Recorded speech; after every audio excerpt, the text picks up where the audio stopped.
ईमान में मजबूत हों। जी, मेल गिब्सन ने पैशन ऑफ क्राइस्ट फिल्म में मसीह यीशु की मसलूबियत को जाहिर किया है, जो सच्चाई पर मबनी है। ये एक बड़ी खूबसूरत फिल्म है। 2004 में इस फिल्म को ऑस्कर अवार्ड से नवाजा गया। लेकिन क्या आप इस फिल्म की पेचीदा सच्चाइयों से वाकिफ हैं? 10 ऐसी पेचीदा सच्चाइयों के बारे में हम आपको बताएंगे जिनसे आप ना वाकिफ होंगे।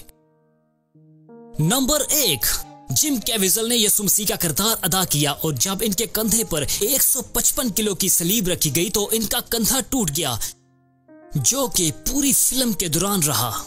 नंबर 2, हॉलीवुड की तारीख में ऐसा मंजर पहली बार देखने को मिला कि इस फिल्म की तमाम टिकटें फिल्म पर्दा पर आने से पहले ही खरीदी जा चुकी थी और इस फिल्म ने 61 करोड़ 18,99,420 डॉलर्स का बिजनेस किया और पहले से ही इस फिल्म की टिकटें बेची जा चुकी थी। नंबर 3, जिम कैविजल को मेकअप के दौरान मसनूई नाक और मसनूई लंबे बाल लगाए गए और इसकी आंखें जदीद मेयारी तरीके से नीली से ब्राउन कर दी गईं।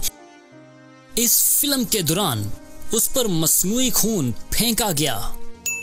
नंबर 4, दौरान फिल्म मेकिंग इस फिल्म के असिस्टेंट डायरेक्टर जेन मैक्लिनी पर 2 बार आसमानी बिजली चमकी, जो कि नाकाबिले यकीन थी। 5, मेल गिब्सन असल में बैकग्राउंड म्यूजिक और एफएक्स पर फिल्म ही नहीं बनाना चाहता था, लेकिन इसमें असली साउंड इफेक्ट्स इस्तेमाल किए गए, जिसकी वजह से ये दुनिया में सबसे मकबूल फिल्म हुई और इसे ऑस्कर से भी नवाजा गया। मेल गिब्सन एक अजीम प्रोड्यूसर है। नंबर 6, इस फिल्म की शूटिंग में कोड़े लगाए जाने के दौरान जिम कैविजल को अचानक 2 कोड़े हकीकत में लग गए और पहली बार कोड़ा लगने पर तो इतना दर्द महसूस नहीं हुआ, जबकि दूसरी बार कोड़ा लगने से इन्हें शदीद दर्द से दो-चार होना पड़ा और वक्फा किए बगैर इस फिल्म की शूटिंग को जारी रखा गया। नंबर 7, क्योंकि इस फिल्म की तैयारी के दौरान काफी तजुर्बात किए गए, इनकी वजह से बहुत से लोगों ने मसीह को शख्सी तौर पर अपना निजात दहिंदा कबूल किया और इनमें से एक ने यहूदा इस्करियोती का किरदार अदा किया। नंबर 8,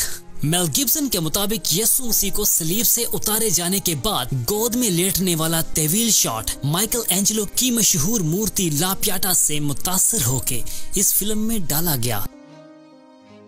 और हम आपको बताते चले कि माया मॉर्गनस्टर्न, जो कि इस फिल्म में मरियम का किरदार अदा कर रही थी, वो इस फिल्म के दौरान पेट से थी और उन्होंने ये बात किसी को ना बताई। फिर एक दिन उन्होंने ये बात जिम कैविजल को लातीनी जुबान में बताई कि मेरे पेट में एक बच्चा है, और मैंने सोचा कि जिम कैविजल को एक सही ख्याल मिल गया। आखिरकार नंबर 10, गिब्सन ने फिल्म शूटिंग के दौरान बजरिया कास्टिंग बहुत से मौजूदात होते देखे और गिब्सन ने अपने टीवी इंटरव्यू में भी ये बात बखूबी बयान की कि वहाँ फिल्म के सेट पर काफी गैर मामूली चीजें हुई, जैसे कि लोगों को बहुत सी बीमारियों से शिफा मिली और बहुत से लोगों की सुनने और देखने की कुव्वत भी बहाल हुई और एक छोटी बच्ची जो कि इनकी प्रोडक्शन टीम में से एक आदमी की बेटी थी, उसने भी दिमागी बीमारी से शिफा पाई, जबकि इस बीमारी की वजह से दिन में 50 से ज्यादा झटके लगते थे और उस बच्ची ने इस फिल्म के दौरान ही इस बीमारी से शिफा पाई और शिफा पाने के बाद उसे कभी वो बीमारी दोबारा नहीं हुई और शिफा पाने के बाद वो बच्ची बहुत शुक्रगुजार भी थी।